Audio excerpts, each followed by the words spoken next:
Great. Can somebody say something just to make sure all the audio is good, please? Yeah, what's up? Cool. I can hear you. Cool. Yeah. All right. Thank you. All right. Awesome. How's everybody doing? Hope everybody's well. Um, I'm sorry for the late notice on the call. I mean, I'm kind of just gonna have to do it this way. I really just have to do these whenever I have time.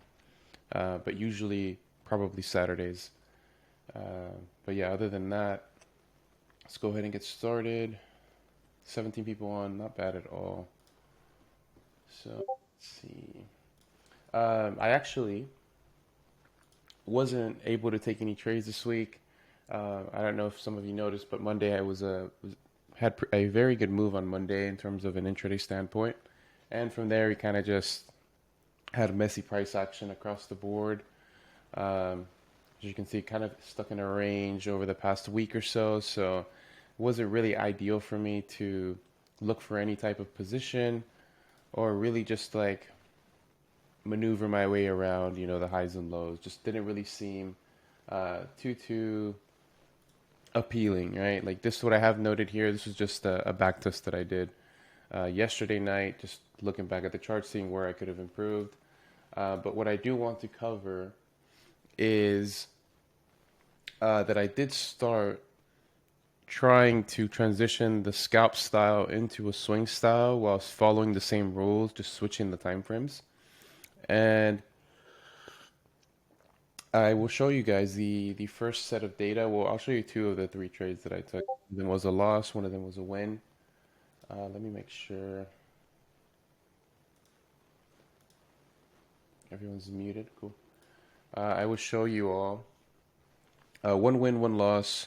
From there, we'll go over to case studies, and then I do have one last thing I want to talk about after we go over the case studies. So yeah, let's go ahead and get started. So my first scenario, where I was looking to, attempt the swing, I guess like I don't even know what to call it, but just like a swing approach to the scalp approach that we already have, is this Euro AUD trade. So I know that we are bearish. I know that I'm technically counter trend, right? But I was anticipating a sweep model to occur based on, right, sweeping liquidity and then having a transition occur. So because that transition occurred, that signifies to me that we have taken liquidity, but obviously this is only a CBOS, right? So once we have this become solidified via an internal structure break, we have a high, low retracement, right? But we then have unwillingness after this structure break. Why? Because it's a solidified high, right? That did not break the previous low. So because that previous low was not broken and we broke through the pullback high, that is a variant of structural disruption. So, right, we have a sweep model plus the internal SD. So I was looking to take this to the upside, and technically I was correct in this scenario. I was actually very disappointed with the outcome.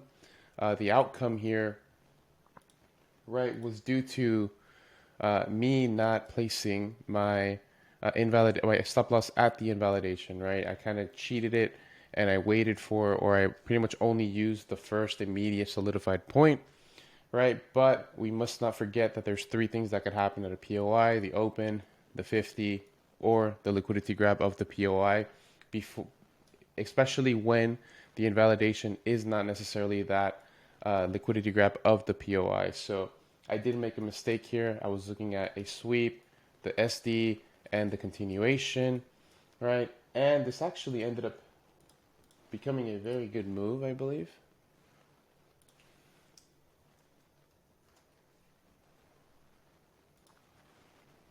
Yeah, like this is still going right now, And I was going over this on Zoom yesterday with the Endura group, and just by simply changing, right, that invalidation point to the true invalidation point, because this is the last low, or the first low per se, to create that final impulse that caused internal OFD here potentially, but it caused the structural disruption that we mentioned based on high low retracement. So I should have used my invalidation point here and it wouldn't have been tapped. So unfortunately, that's just how it goes. It is what it is. And it seems like this will probably hit my take profit on Monday, or my original take profit. So that was definitely a mistake on my end, but it is what it is, and we just move on, right? Must use proper invalidation points, right? Because as you can see, I got everything right except for that, and it cost me. Right, next one was a USDJPY scenario. So here, very simple. I know technically another reversal as well, but I do like to look for some type of transition. That's essentially how I trade. Everything is based on a transition, whether it's via a model, whether it's just structure continuing, right? But more than likely it is from a model, whether it's OFD, SD, LGC. But as we can see here, right, there is internal order flow still continuing the immediate bullish leg of this entire move, right? That would be the entire move. We have an internal leg that is still technically bullish, right? And the order flow is obviously still there towards the upside. So once we have, right, this break structure, I'm sorry, not there, here, I'm sorry. Once we have this low break this high, then we know that this POI is technically valid because we have a reaction in place after the POI has been tapped. So as soon as, right, we have the reaction and then we break structure, right, this is order flow disruption, right? Pretty much as clear as it gets. We have high momentum as well, right? So this was kind of just setting up for me to give me a pretty big move in my opinion, and I was just aiming for, right, a previous low because I did note some inefficiency here, so I don't know if there's a POI here where maybe we could tap from. So that was where my target was. I was going based on the OFD, and my entry is based on the inefficiency with my stop loss at invalidation, right? This is why your stop loss should be at invalidation 100% of the time. It should really be non-negotiable. And due to that, we got a very big move to the upside, right? So we actually didn't tap from that area I was talking about. We could have held this longer. We could actually review this as well. Let's see what the chat is saying. Okay.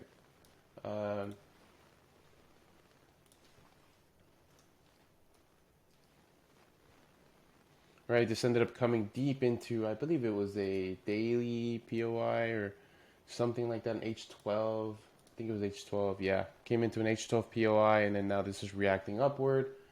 But I'm happy that this first initial move did give me the move that I wanted based on the OFD, right? So I guess you can see here that even though technically we're playing the counter trend, I don't know, or just because even we were playing the counter trend move, that doesn't necessarily mean, right, that we can't get a win from it. So although we are still technically bullish, right, from every scale, I would say,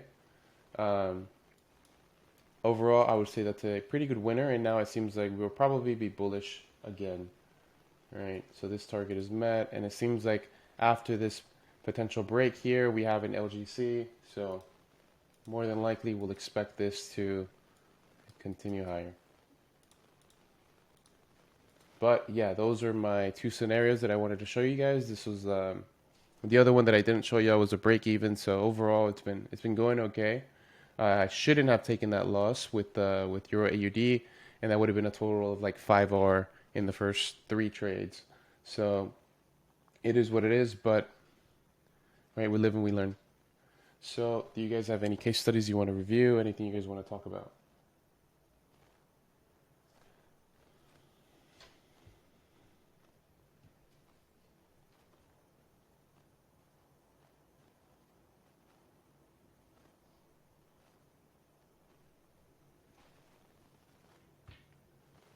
Let's see.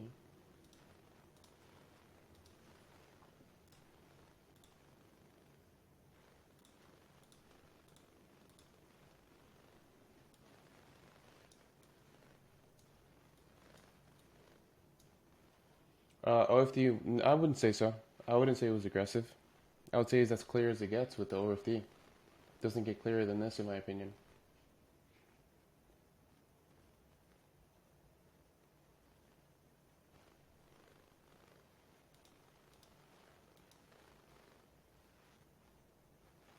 Okay, so we got 2. All right, cool. We'll start with these. I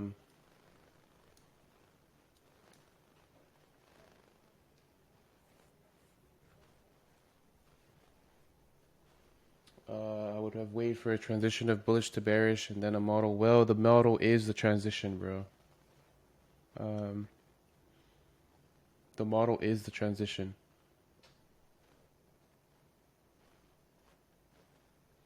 But let's see.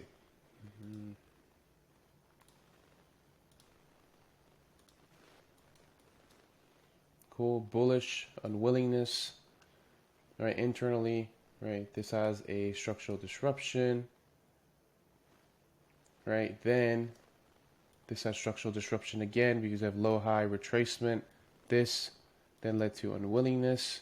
So we would still aim for here. I don't agree with the bias, but let's see the internal.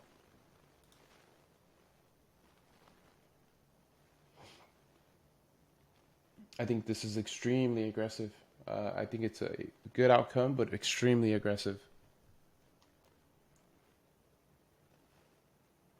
Can I explain why I Yeah, yeah, go for it. targeted? So obviously I was already bullish, okay? And then I was like, okay, I understand like where that liquidity grab happened there. That was the invalidation for the the red circles there, right? Okay, But I was like, okay, if I can play the pullback, right? I can obviously target for scalping. I can obviously target something within there and then short if it's truly going to be bearish. But there is going to be news, which was going to be which was the catalyst for the high push as well. So I was like, I will partial at the POI and at the highs, right? But then since my original bias is bullish, I'll take my chances and aim for that. That was but yeah, it was bearish for the short term, like what okay. you were saying. Yeah, the only part I don't like, I would say, is the stop loss placement, right? Because yes, technically there's OFD. So if there is OFD, then realistically your invalidation should be at this low or at this low. But I do like how the OFD did cause this to be unwillingness. So I do agree with that. I just think the entry is a bit too aggressive.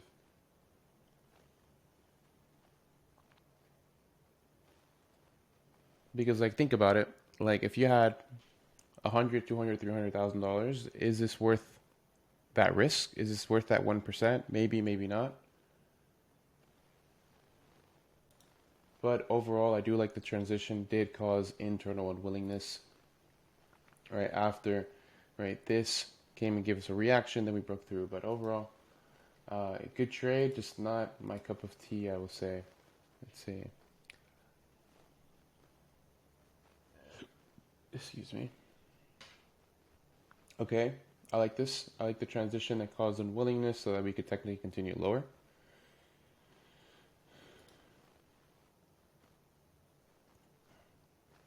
Yeah, you see, like, this is, the transition is good. The SD is correct. Right? There's nothing wrong with the SD. But my problem is, right, that you're using a micro continuation on, let's say, a major intraday bias, right? So occasionally you will see the case where, yes, this order flow will be correct. You will get your entry. And then let's say we come back up, mitigate a buy to sell, and then we get the real move. That's the only problem I have with trying to take micro entries on higher time frame biases, because you have to be, you technically have to be perfect in order for this Oh to no, not give a pullback. no. That I agree with that. That's very true, right? Hmm. But this so I don't know if you've seen the chat where I talk about entry protocols very often, Okay.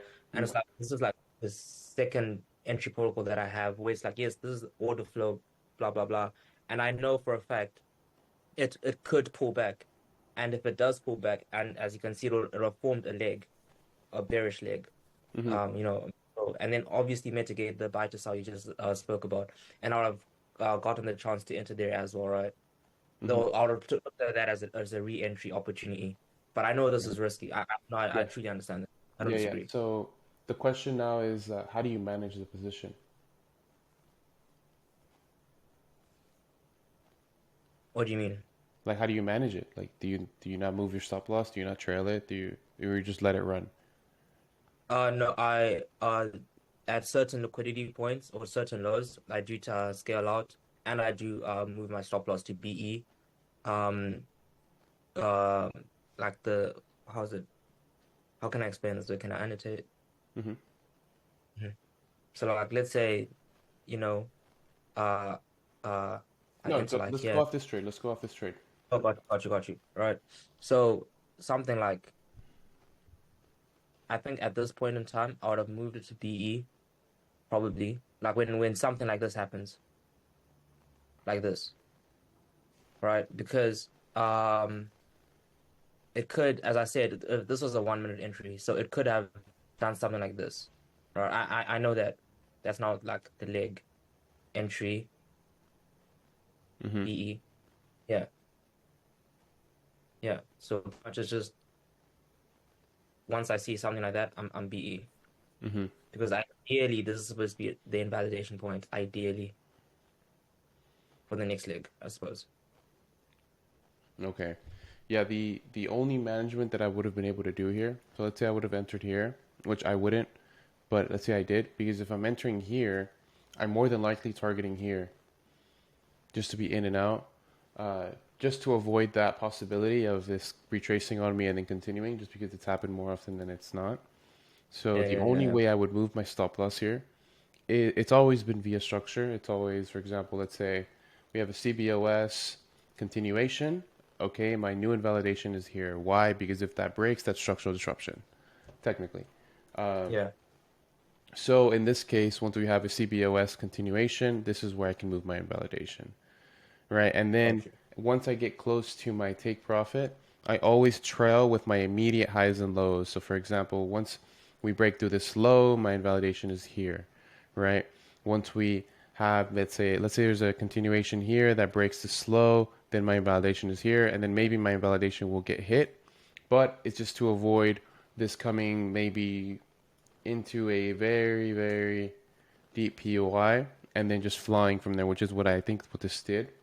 So how I do, or how I technically avoid that is just by, once I'm extremely close to my take profit, I just trail it with every immediate high, if I'm at a bearish position, and vice versa. Just because it makes it to where I'd rather take less of a profit but secure the profit than, let's say, this starts reversing and then now I just hit my stop loss in profit and now I just lost all this potential profit. Yeah, no, that's true. And also reverse because externally we were bullish from an Yeah. external like we were so Mm-hmm. that's okay. Yeah. Cool. But yeah, overall, good examples. Let's see.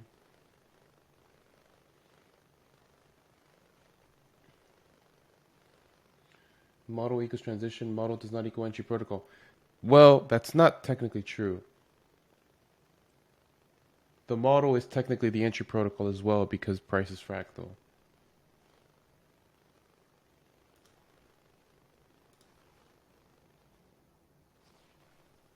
Let's see. Is that distribution? Could be.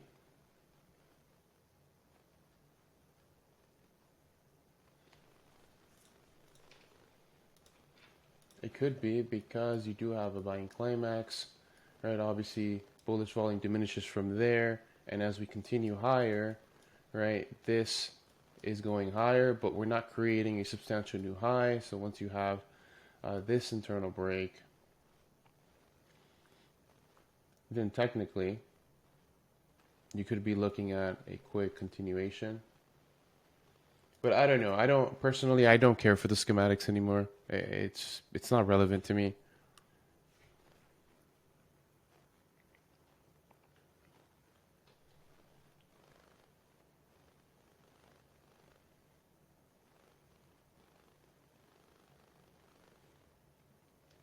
But yeah, the schematics don't really matter to me anymore.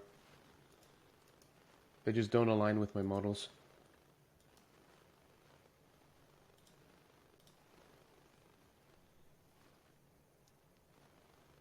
Okay. Okay, this is technically a pullback low.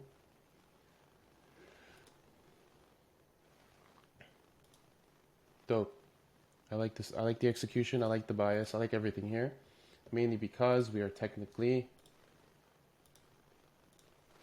bullish here, right? We do have a type of CBOS here, signifying this to be technically unwillingness. So internally, this is bearish, so high into low, retracement, solidified, breakthrough. That's technically OFD as well.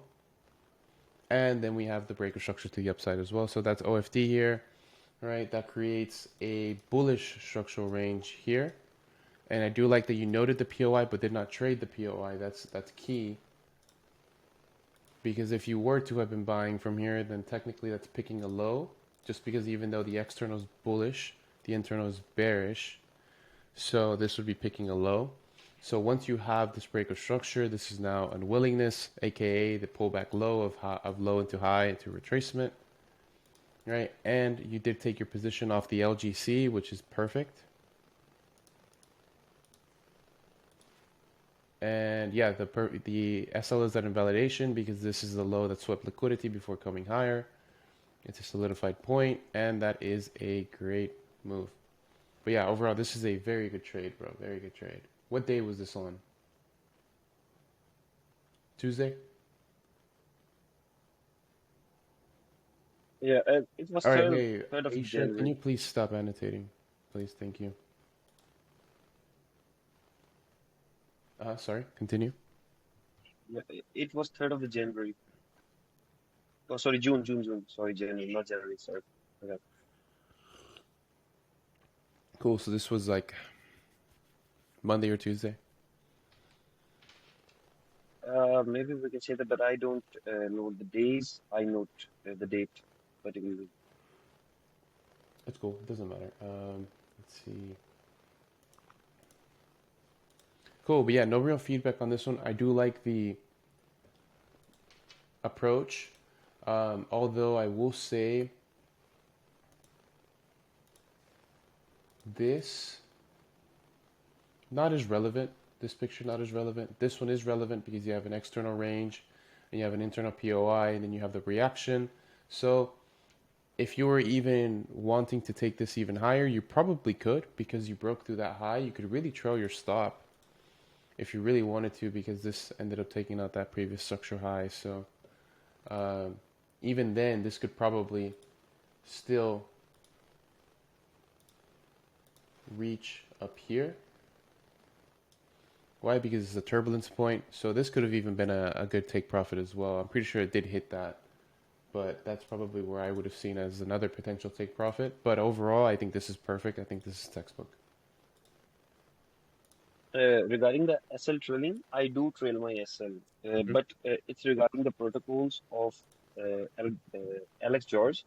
Like he trails, let me enter first by the video that I'm going to show. Where is that annotation option right now?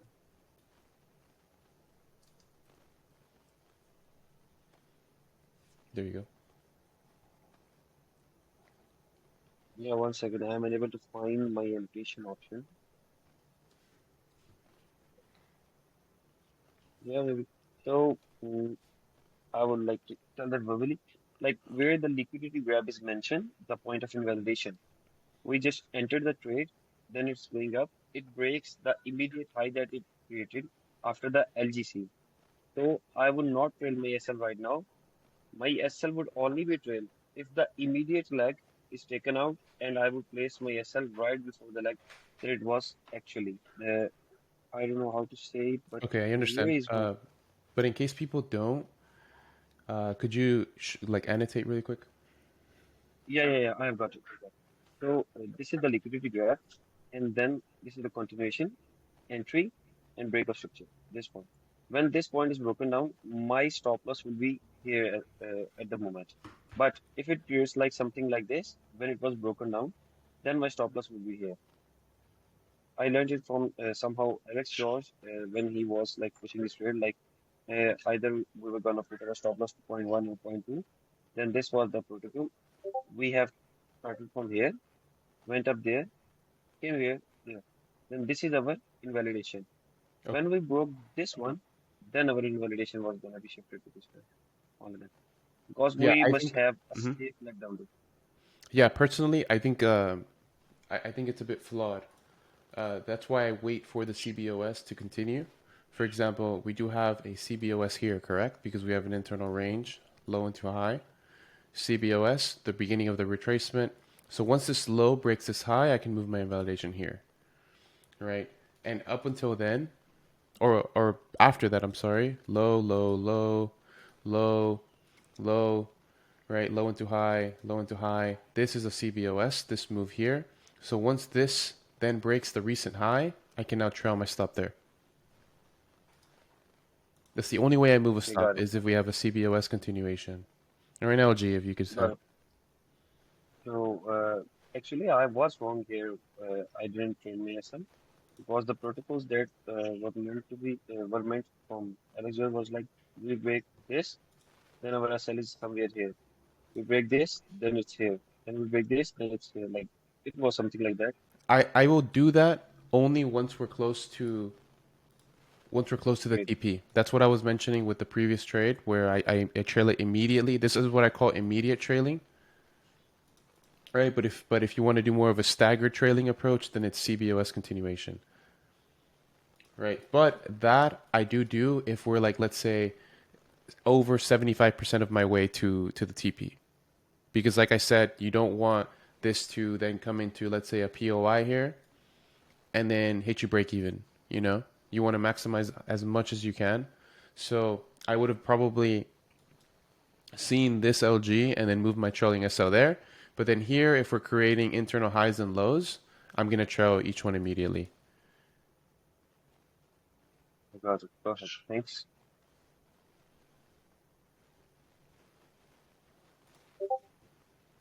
I have shared another chart, like another trade that I took Okay, we in, will. in the Let channel. me go through this quick. Let me actually take this off.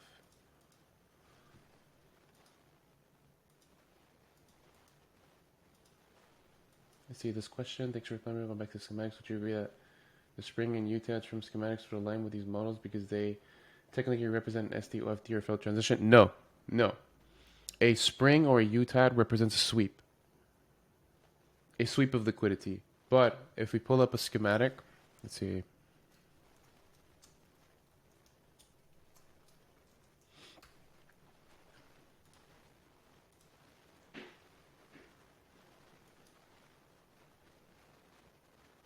Here. Like, here's the thing.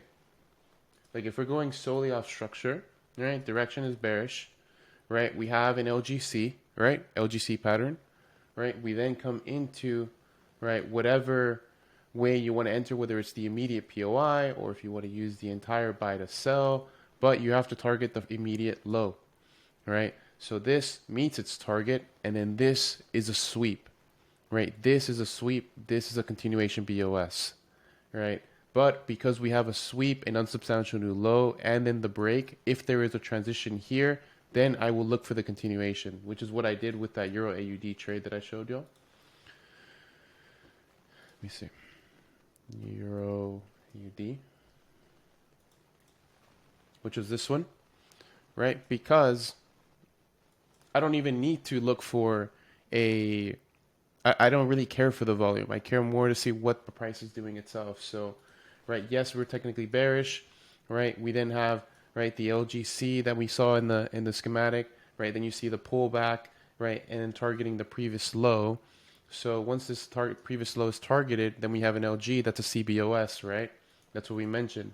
So because we have a CBOS, it's still high, low retracement CBOS. So we should still be aiming for here, right? But like I said, if we have a transition, which is the SD, and then we break structure, then I can take a trade. Would that be reversal BOS? Technically, yes. Well, it depends which one you're talking about. Which one are you talking about? The reversal BOS here is this. Yeah, sweep is it's like the fourth model I've been working on, but I didn't put that in the book. It's not something I have enough practice with for me to say like use this, but it's a new sequence for me per se. I've only used it probably this year. Bro, can you hear me? Yeah. Okay. Thanks again for answering my question. I really appreciate it. But would you not agree? Like, I know you're not necessarily kind of trading your the Wyckoff schematics, but this here would technically be like an accumulation that just so happens to kind of align with one of the models that you have, right? I'm just trying to. Yeah, yeah. Okay. Okay. Perfect. Okay, that helps a lot. Thank you. Yeah, for sure. Like I don't care for this. I don't care for that. I care for You're not trying to force a schematic, right? You're trying to look at the yeah, actual yeah. Because this is itself. extremely hard to copy paste on a chart using what is Yeah. given to you. It's very hard to copy paste it. That's why we use structure, order flow, right? Like 3 things can happen to POI: the open, 50, liquidity grab. Right here, there's a liquidity grab, and that led into previous high. So we're still technically bullish. We have a low into a high retracement because that's an LGC. So this we could still target here, which is still correct. Right, but once we have the sweep and then we have the CBOS, which is an LG, then I need a transition here so that I can then use the volume in there to please go lower. Yo, this guy doesn't learn, man. This guy doesn't learn. Yo. Hold on.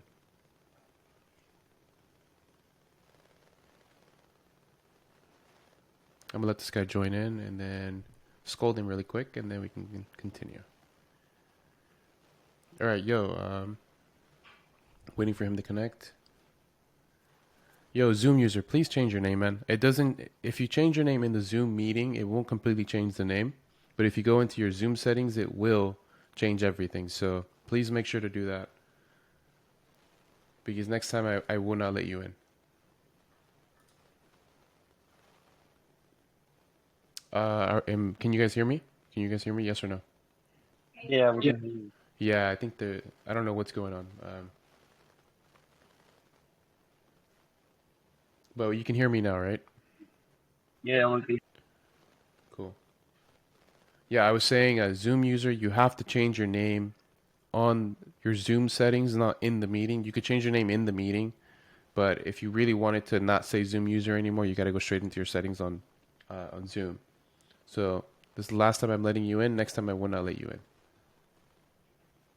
in. Okay, so can you please go to the chat that I've sent you Yeah. in the chat? One second, bro. One second.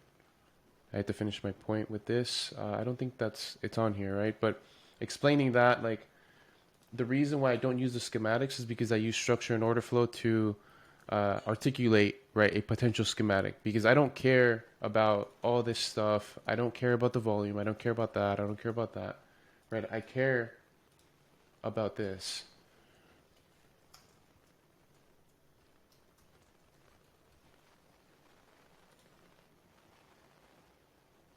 Where is it?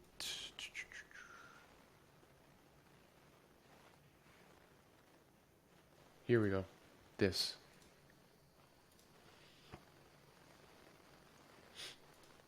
This is what I care about.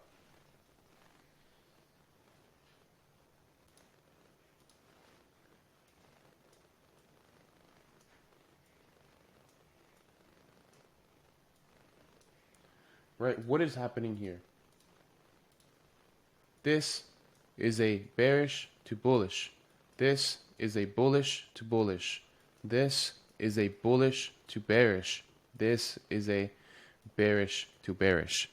Right? I just want to understand which direction the range is going because these are all transitions. Every box is a transition of price. And why are these important?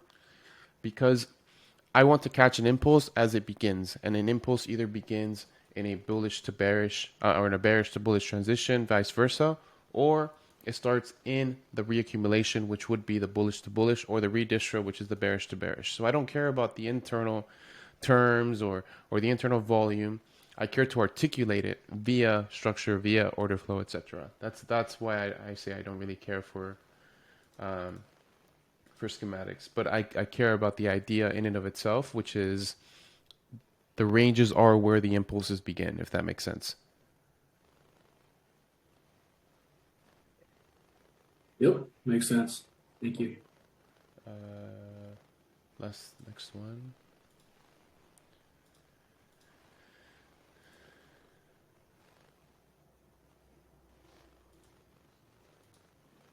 Okay, external.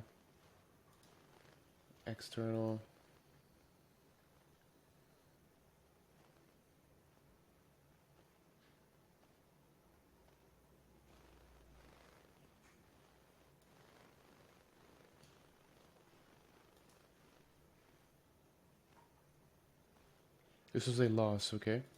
So let's see where you went wrong.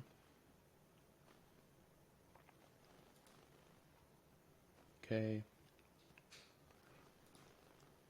Okay, so this is the thing. Right, first, can you tell me what your mistake was? Maybe I didn't select the whole leg for the OSD because I should have waited for somewhere like here or here at least the immediate leg to break and then consider it as OFD. Yeah. So the problem with this execution, one is this is not OFD. This is an unsubstantial new high. Three things could happen at a POI, open 50, LG. This is not OFD. Right. But your problem isn't here. Your problem is here. All right. We have a CBOS. What does that represent? That represents a pullback low. So if we go back here, right, this is low into high. This is now solidified based on the break. This is where we are in your next picture. Right, CBOS, right, pullback is solidified. Pullback breaks, that is SD. Right, so you now have that, okay? So because of that, you now have a high, low, right, and you should be looking for sells. Right, so either the only way you can invalidate that is if you have a solidified high and then you break, or this comes in, sweeps liquidity, right, and then has a pullback, maybe it fails, you have an SD internally, and then you make a play. Right, so the mistake is not here, your mistake is in the direction, which is not acknowledging that. They got that. I Yeah. didn't take care of that. No, that's the reason why I got the loss. Yeah. So overall, I would just say, don't disregard reactions, and two, right, know the rules.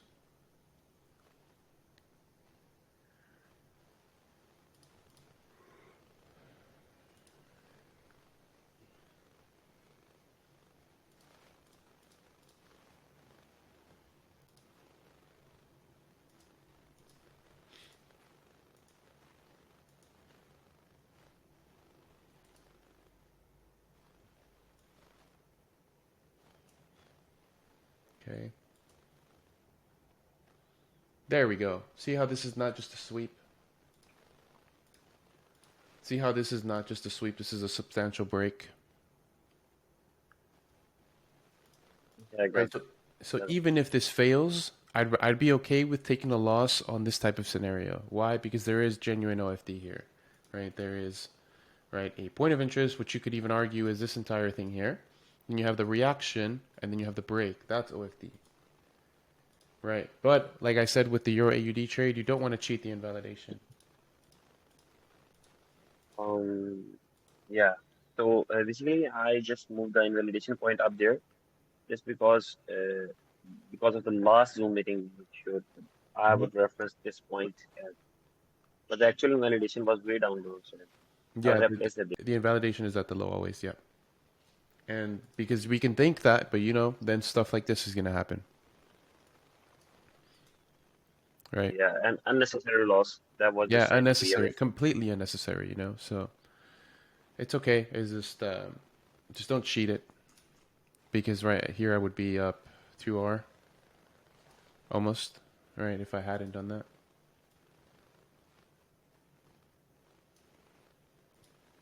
So let's see, back to this. So this is going on right now, I'm assuming. No? No. It met the target, and then suddenly the news came, and it was like Thomas's and Thames, Oh, okay. POVs, and it was like going to hell. The target That was was just here. right before the news. That was here, yeah. The OFD, right? So you see, this is a clear OFD because you hit the target there and then it goes into that move. So this is a perfect trade. Why? Because you follow the OFD to the T. So like if we compare this OFD and then we compare the other OFD, let's see. I think it was this one. There you go. Notice, right? Unsubstantial new high. Yeah, if it would have only created a substantial new high there, then it was considered to be an And it's OFD and an justified. entry somewhere. Yep, then it's Yeah, justified because then you could even use the got it. entire sell to buy and Yeah, then you could got target it. whatever. Yeah, I'm still in the phase of learning, and I've just understood two of the models, the OFD and LBC. I'm still working on the SD as well, so Yeah, yeah, it's don't worry. better as a beginner. I Yeah, don't worry. feel like I'm improving day by day and will do it even better. Yeah, don't worry. See, like this is a textbook example. So this one was very, very good. And as you can see, that one it did go straight to TP from there. So that's how you know you got a very good entry as well. Was that a 5 minute? 5 minute POI? No. 10 minute POI? Yeah, 10 minute inefficiency?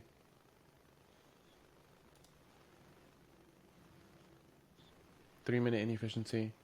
SLT yes. invalidation. The, fi- the 5 minute was actually my point of interest and efficiency, and then breaking it down to 1 minute, I saw the point of turbulence, the final candle that was here, and I took that price is not gonna move below this. If it goes, then it's own choice. But I was guessing like it's gonna move from there, and Okay. then I took the So you're trade. going off of That's the it. M5 here. Yeah. Yeah, so this isn't an inefficiency fill because there is no wick. I would say this is an efficiency fill because there is a clear gap between the wicks here. So you could have taken the fill and then SL at the invalidation. And I'm sure you're targeting that previous high here. So that would have been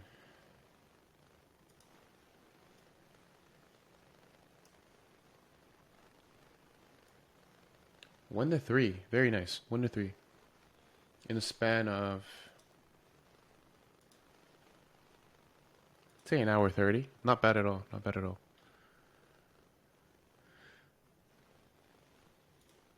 Cool. Does anybody else have any case studies they want to go over?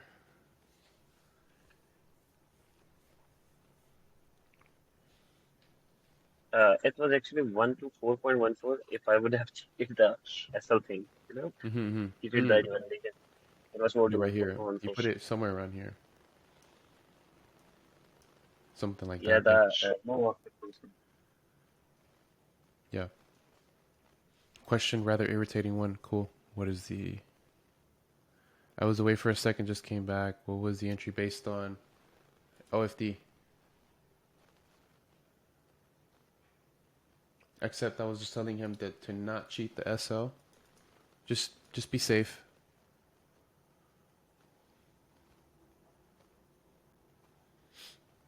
Yeah, I will be safe in future, and I will not Yeah. be conservative. Yeah, Like man, I because would you're rather. gonna get a loss Yeah, one day, man, and it's gonna piss you off. Like you're gonna get a loss like the one yeah, that I just got, and it's gonna piss you off, man. yeah. I can feel it. I can feel it. And these literally just pisses everyone off. It's Yeah, not only exactly. me and you. This is Because everyone. it's so like it's completely your fault, you know?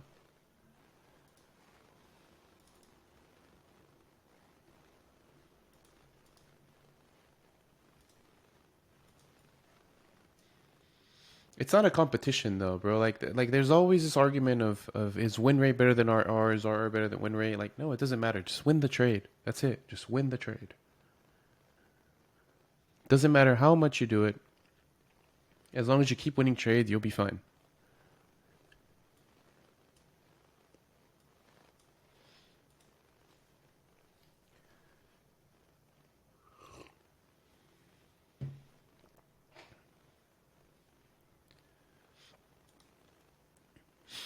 I mean, sure, but you could have a lot of winners that have low RR, and then you could have one loss that just wipes it out. So then the win rate doesn't matter.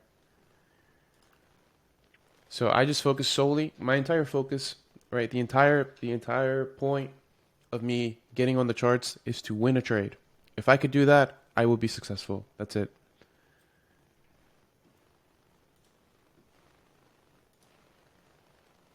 Damn, this came into 61 there.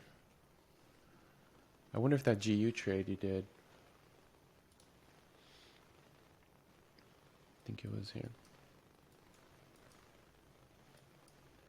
Right, OFD there. I don't think this reached though. Oh, it did reach. Nice, 61.8. See, man, the golden pocket works, man. Like, if you guys don't, I don't think anybody in here has followed me for this long, but back in the day, I used to be a part of this group. It was called, I think Road to Blues, was it called? Road to Blues? Something like that. And it was owned by this guy named Sunil. And that was when I first made my name. Like, I used to send signals back in the day. Like, it was crazy. I don't know how. I don't even remember like the trades. Like, unfortunately, like all that history was lost when his Discord got hacked. But damn, I would have really liked to have those charts today because my entire style was, okay, let's go into a M30. My entire style was, let's say, let me replay here.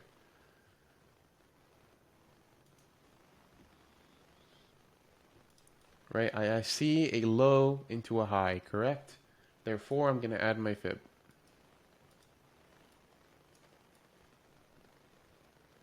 Right, I come into my 61.8, 71 region, and then I would zoom in. I don't know why this isn't wanting to zoom in.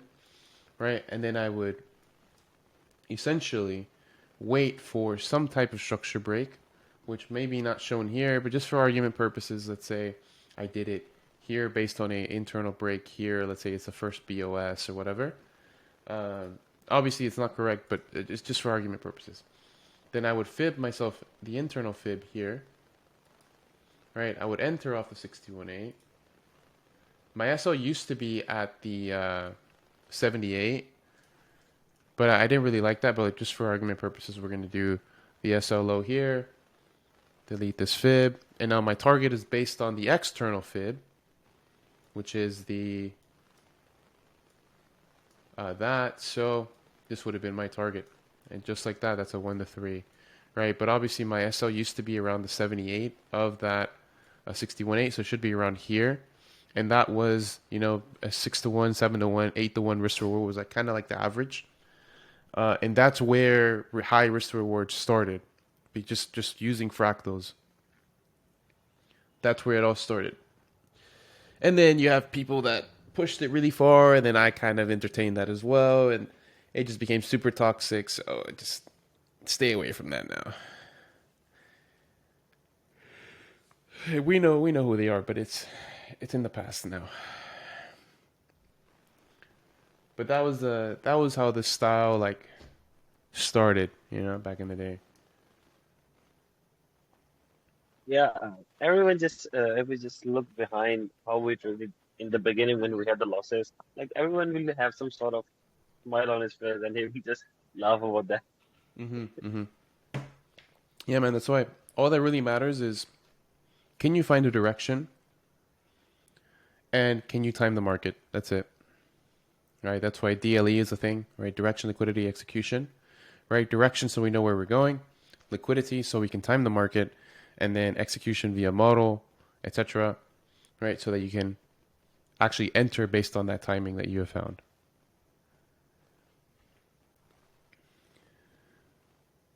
Yeah, man, like there's nothing wrong with like a fib style. There's nothing wrong with any style, bro. You can make anything work.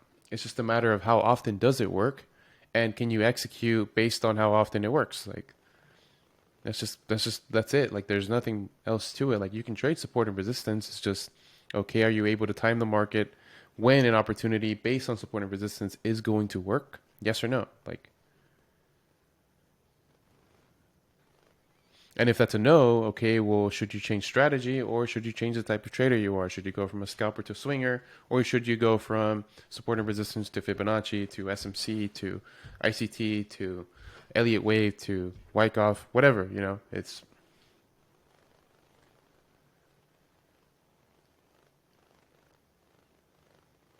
One thing that I've also noticed over time period is that once we are getting deeper and diving deep and deep into the concepts that we know, then there are less trades that we take. There are even less trades. Mm-hmm. Like Exactly. actually in the beginning, if I just see myself, I was taking like 10, 20 or 30 trades per day on the demo account that I used to have. And now if I see, I can only like barely take about 2, 3 trades or 4 trades just maximum in the whole week. The rest of the time, Yep. I just do drilling and drill. Yep. And you're an intraday trader, correct?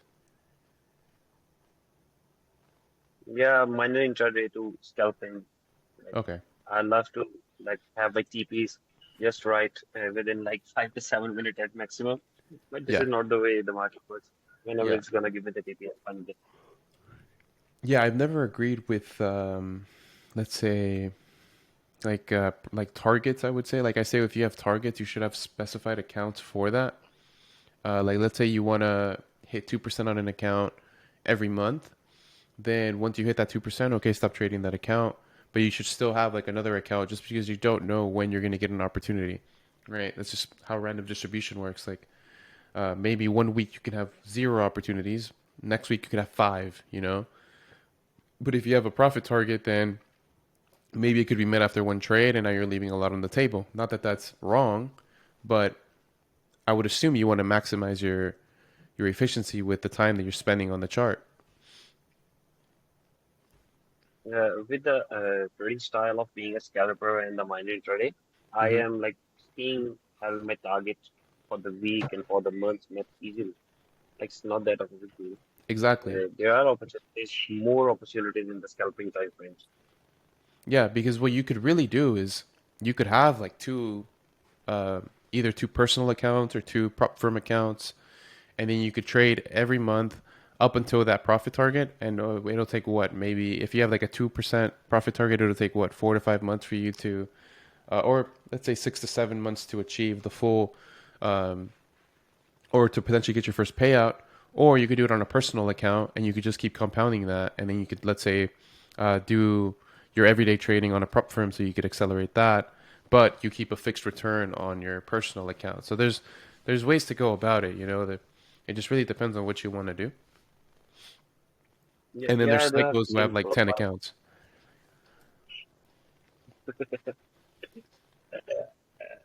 I have the same psychology in the mind that I will have my own personal accounts once I have my first payout, and it's only 15 to 20 days remaining for my first payout, and I will put that into my live account from any of the broker that I trust, and then I Hmm. will compound that in that Good, particular account.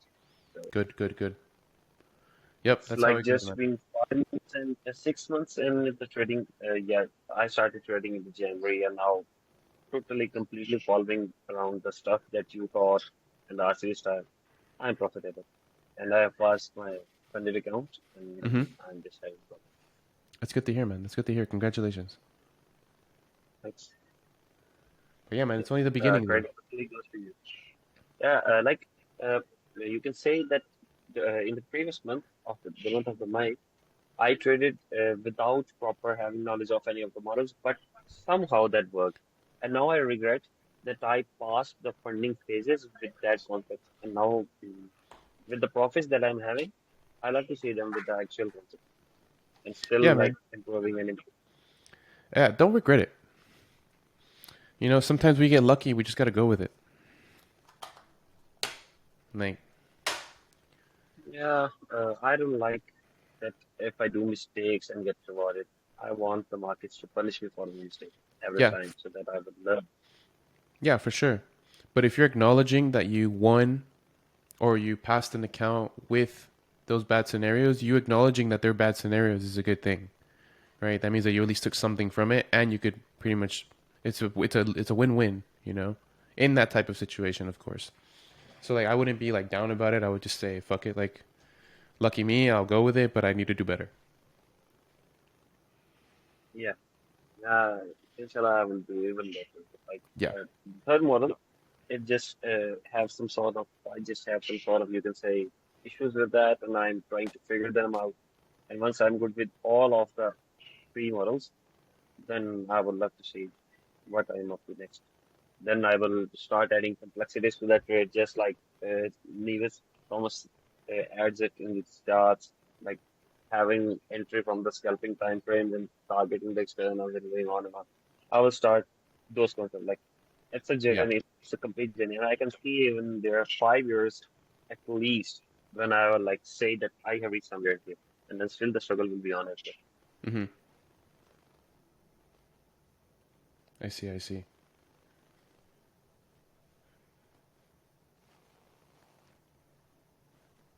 Cool. So does anybody have any more case studies? Anything they want to review? If not, I have one last thing I want to talk about.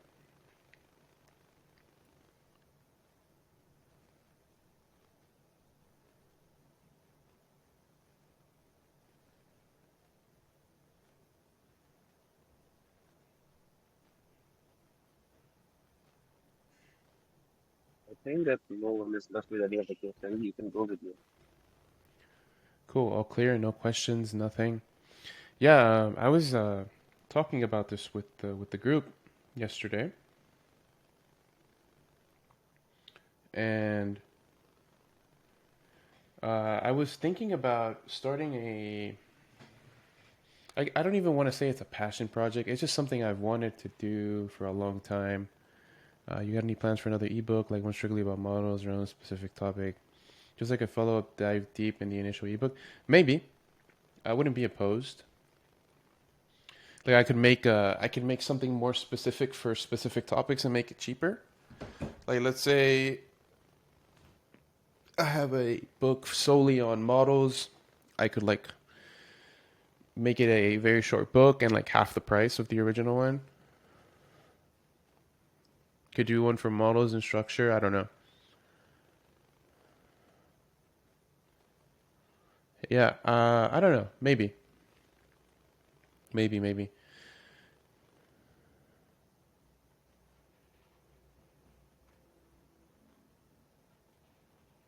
What do you mean?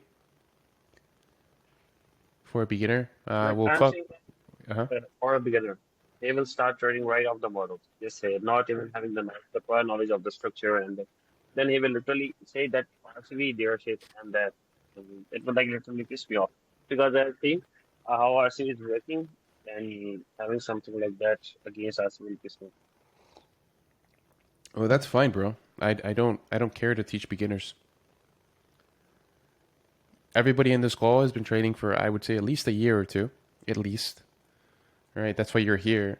That's why you understand what I'm saying, because I don't tell you like what is a pip, what is a candle, uh, anatomy of a candle, go over I don't do that, you know? Yeah. If you buy the first book and then you buy the others for your future potential books, then it would all make sense. But I don't know, maybe. If I get some free time in the summer, I'll think about it. I would just need to figure out Separating how the to structure chapters it. of the book, Sorry? like just like the separating the chapters of the book, the chapter one, what is structure, and Yeah, I then could from there. pretty much. I mean, I would only do two, bro. It would be for market structure, and it would be for models. Everything else, I Yeah, think, is pretty well explained I, in the book. I remember like about when you released your first course, like the original one on YouTube for free after it leaked and everything. I remember I was amongst the few that were like, I don't understand anything here. Da da da da da. And then like I mean 2 years later, which came full circle, I was like, oh, now it makes sense. Like why he was like, um, I don't care about it leaking because you anticipate, well, you said it like 2 years ago, you said you anticipated it and started saying like we need you for us to understand the shit, which was pretty sick. But yeah. Yeah, but my opinion is completely different now, though. Yeah, no, of course. Yeah, I would say, look, like I am not that important to your journey. The most important thing for you, or for anyone, is to just consume the content and put the time in. That you can't cheat the time. Like I wouldn't say No, I'm that important of a teacher, or even that great of a teacher. Like obviously I could be a dick here and there, but it is what it is, and I'm trying to work on that. But more than anything, the most important thing is for you to take the time to genuinely trade and review. That's why I'm very big on journals. Like after this call, I'm probably going to work on journals. I have like a couple to do. Um, but yeah, who knows? Like I definitely will not be doing journals forever for the group. So I'm happy that people are taking advantage of that. That is like a free service I just do. And it's good for content if you guys follow the IG. But right now, I'm super big on reviewing journals, reviewing what you guys are actually doing, because I think that's the best way to give some feedback. You know? but do you or did you enjoy teaching when you solely like did? Like Oh, you I no teach, no no no hold on. Like I enjoy teaching. Period. Like I've said this for years. Like I will yeah. only teach for as long as I enjoy it. You know, once it Okay. becomes like a super big headache or there's zero benefit for me, then I'll just take a step back. Because like if I have to take a step back, what I would do is probably because really the only time consumers are the Zooms and the hmm journals, right? hmm The one-on-ones, they're very. I don't do many one-on-ones. They aren't offered too much, and the IG is restricted for me. Interesting. I'll look into that. Um, but what was I saying? If I was to take a step back, I would probably stop doing weekly Zooms. I Yeah. probably wouldn't charge a subscription. Like if you want to enter the Discord, it's a flat fee, and if you're already in, good.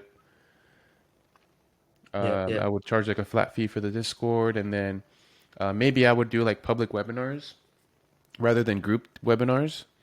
And what I would like to do is learn how to live stream on YouTube, just because there's like a cap for 100, and like for the Spanish community, like the call booked up like to 100. Yeah. So I would probably move over to YouTube, and then if there's any one-on-ones, any journals, like I would make that all separate. So like I have two more questions regarding the teaching aspect of it, right? Hmm hmm So like, do you feel like while teaching, like it sort of like keeps you consistent in a way Yeah, because 100%, you 100%. keep Yeah. learning? And I wouldn't say stay on top of your toes, but then it's like you review your I have to. I have to be on top of my toes.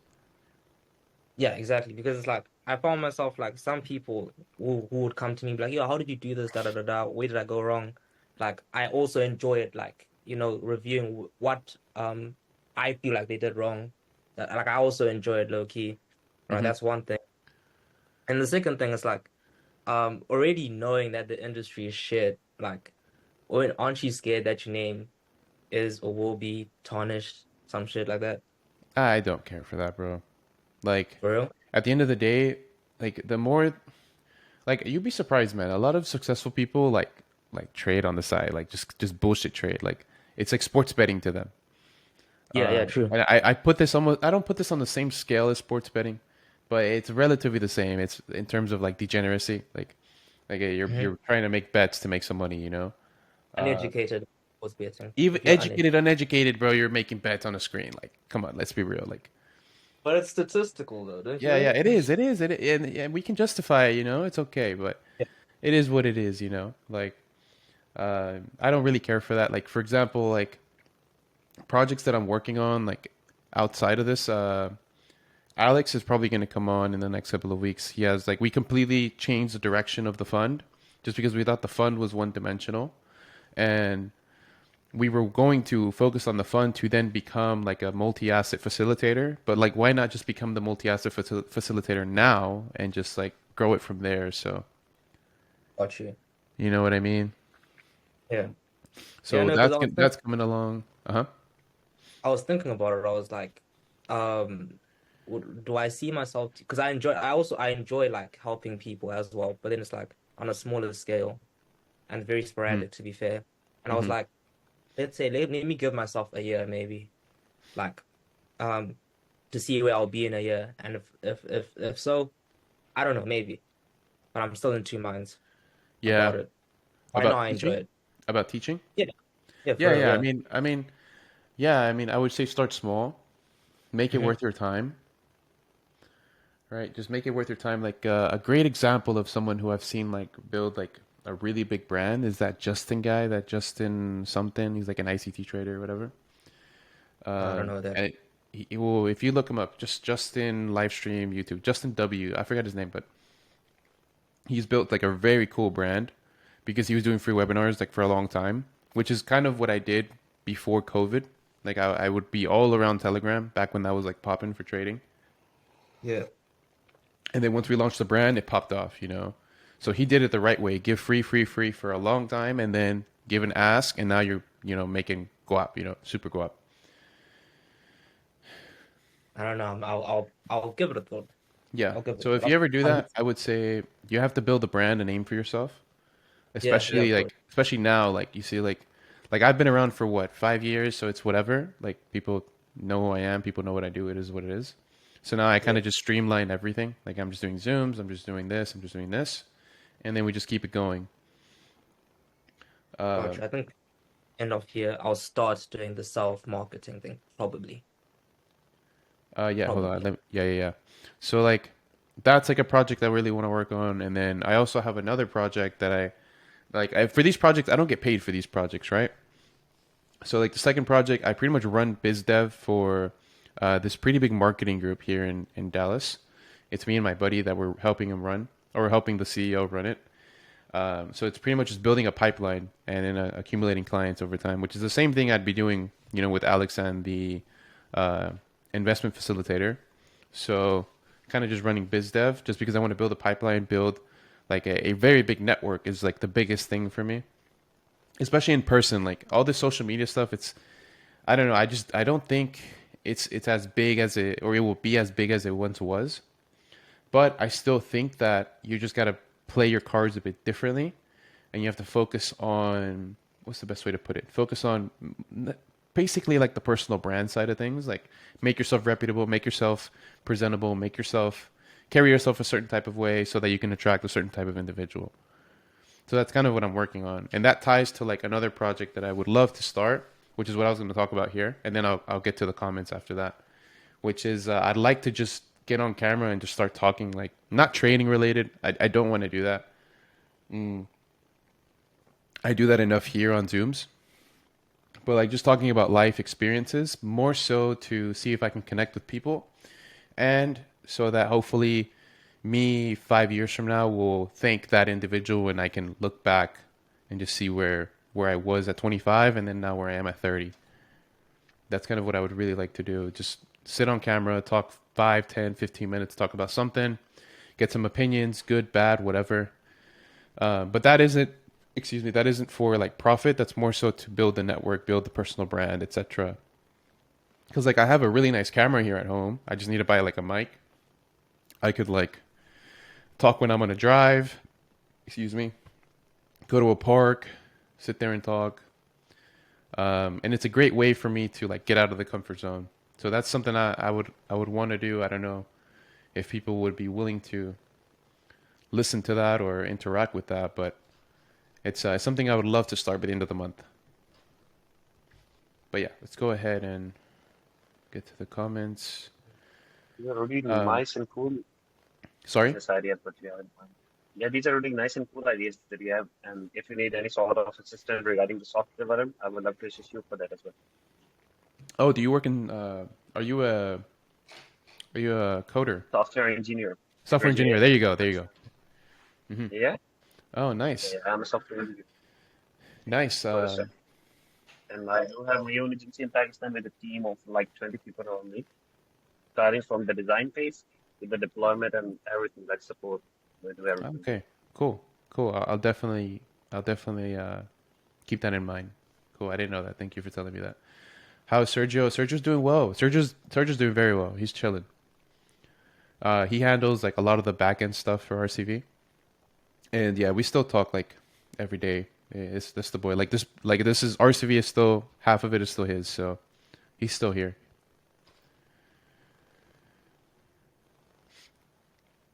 You need to know stats to better your sports betting outcome. Yeah, 100%. I have a lot of friends that sports bet, bro. And like they've almost gotten me to like get into it, but no. I don't want to do that. I'd rather go play blackjack or something. Let's see, is it possible to have you and Sergio on a webinar together one day? Maybe. Maybe. Hit him up. Ask him.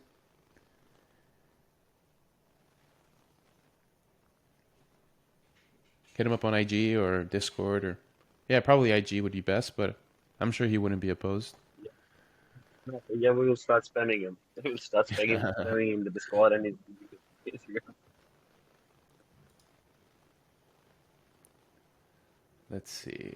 Okay, so other than that, yeah, I would love to start that. I don't even know what that's. Is that considered vlogging? I don't know if that's considered vlogging. Podcaster, like something. Yeah, I guess so. Yeah, yeah. See, maybe Sergio could go over some mindset stuff. Like, we'll see. A rant, yeah, basically a rant. That's literally what it is. But cool. Other than that, do we have any more case studies? If not, I have one last question for y'all. I would love to see something.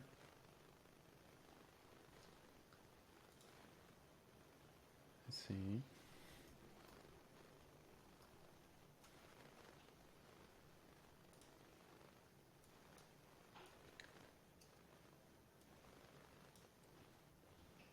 Cool. Does anybody have any final case studies they would like to review? Any last questions? If not, I have one last question and we can wrap it up.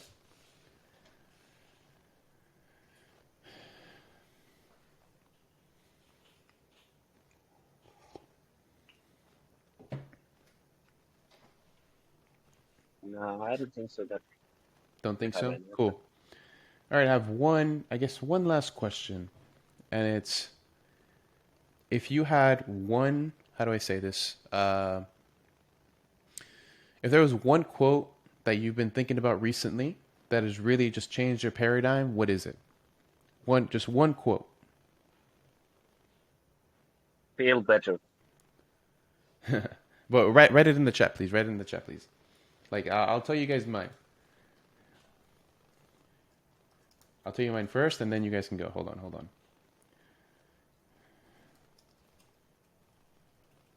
It's not even a quote. It's kind of just like a mantra that I kind of live by.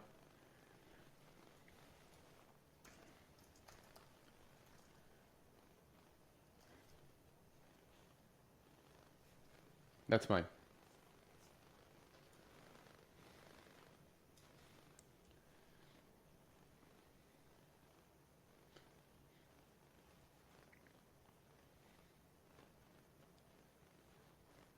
At least you did amazing. That's cool. Alida. A leader. Alida. Nice.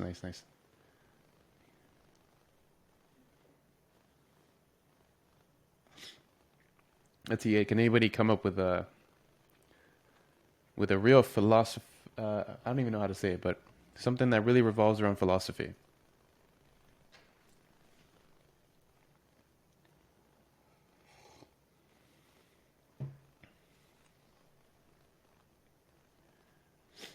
All right. Stop commenting. I only want to see the quotes because I want to take a picture of it.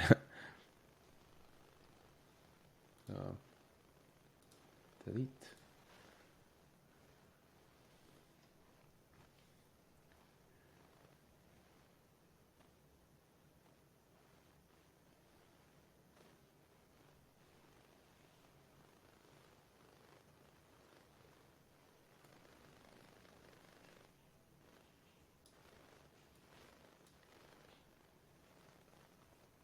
Cool. I like that.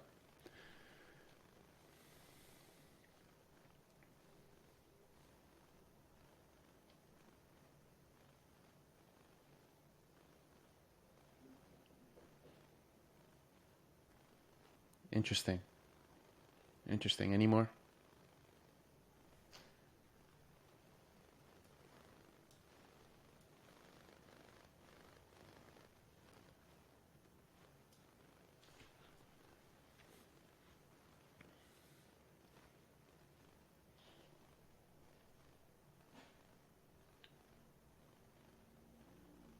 Cool. Any more?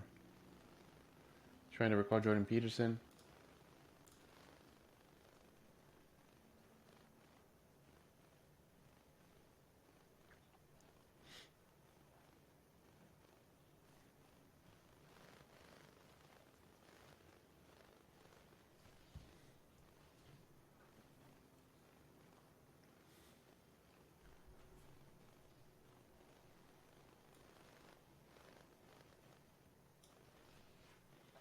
I like that one.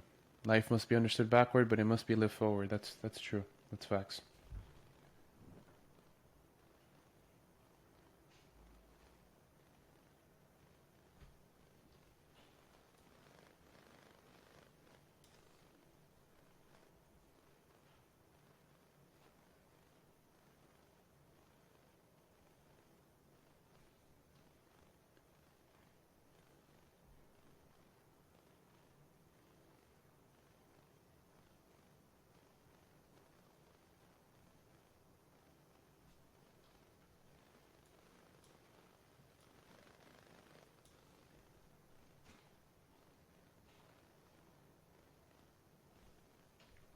Cool. I like that.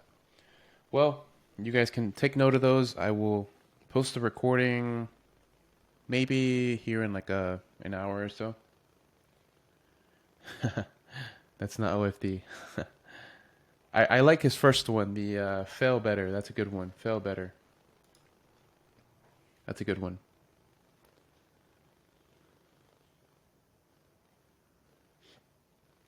But yeah, guys, it's been a pleasure. Thank you guys for hopping on. Hopefully I start this vlogging thing soon. It's gonna be so awkward at first, man. I'm gonna hate it. But it is what it is. Hardest part is starting.